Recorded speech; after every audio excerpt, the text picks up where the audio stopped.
जब उद्देश्य पवित्र हो तो अलौकिक शक्तियाँ मदद करती हैं। मैंने कहा कि जब उद्देश्य पवित्र हो तो अलौकिक शक्तियाँ मदद करती हैं।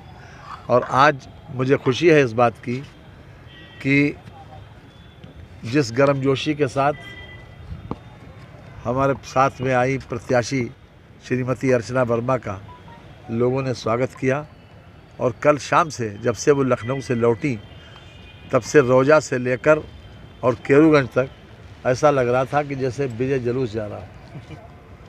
और जिस प्रकार से चौराहे चौराहे पर स्थान स्थान पर जो स्वागत किया उससे भी मैं अभिभूत हूँ।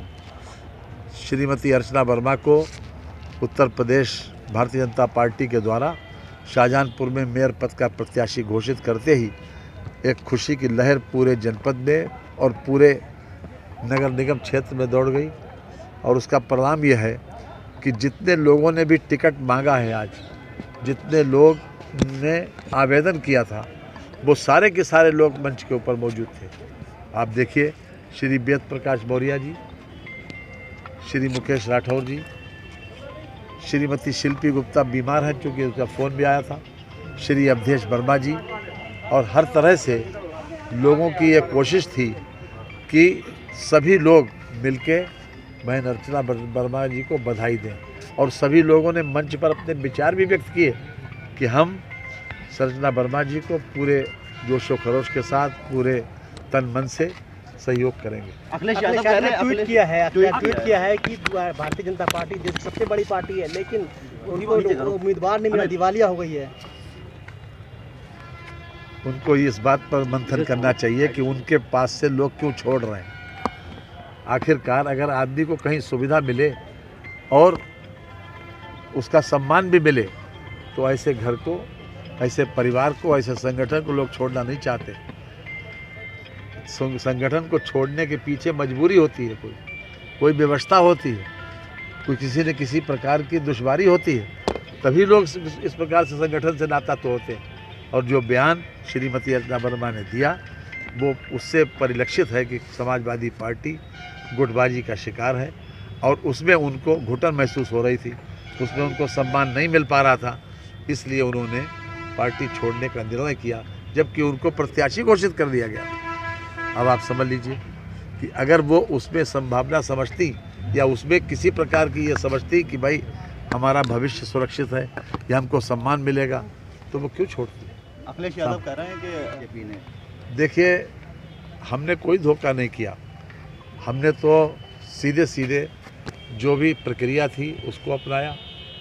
और इस समाजवादी पार्टी को ये समय भी मिल गया कि वो अपने प्रत्याशी को दोबारा चयन भी कर सके। हमने किसी प्रकार का इस प्रकार का कोई कार्य नहीं किया, लेकिन उनको ज़रूर मंथन की आवश्यकता है इस बात के लिए। इसके साथ ही हमारा केवल एक ही लक्ष्य है और वो लक्ष्य यह है कि शाहजहांपुर एक खूबसूरत, अच्छा स्मार्ट सिटी बने। और उसी की प्रक्रिया में हम ये चाहते थे, क्योंकि मैं जितने दिनों से विधायक हूँ मुझे इस बात का बहुत मलाल है कि कभी नगर पालिका परिषद का, अब तो खैर नगर निगम बन गया, इसका सहयोग हमको नहीं मिल पाया हम जो चाहते थे। और नगर पालिका परिषद हमारे हमेशा खिलाफ जो भी होते थे वो चुने जाते थे और हमारा प्रत्याशी नहीं चुन पाया। लेकिन इस बार हमको पूरी उम्मीद है और जनता का उत्साह देखकर हमें विश्वास है कि निश्चित रूप से इस शाहजहांपुर इतिहास रचेगा और सबसे छोटा नगर निगम शाहजहांपुर बना है। हम नगर निगम बनने का मतलब हम विकास की धारा से पूरी तरीके से जुड़ गए।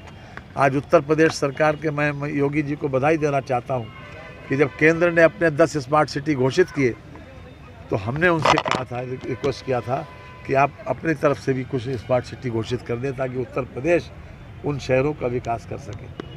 और उन्होंने हमारी रिक्वेस्ट को मानकर उत्तर प्रदेश में 7 नगर निगम जो बचे हुए थे, जो केंद्र से नहीं हो पाए थे स्मार्ट सिटी, उनको उन्होंने स्मार्ट सिटी बनाने का निर्णय किया। और हर वर्ष उसमें कुछ न कुछ अतिरिक्त राशि, अतिरिक्त सहयोग देकर उनको डेवलप करने का निश्चय किया। आज जो आप देख रहे हो कि सभी अप्रोच रोड चौड़ी हुई, शाहजहांपुर में सीवर लाइन मंजूर हुई, शाहजहांपुर में इंटेलिजेंट ट्रैफिक मैनेजमेंट सिस्टम जो आप लाल हरी बत्ती देखते हो, ये उसी का परिणाम है।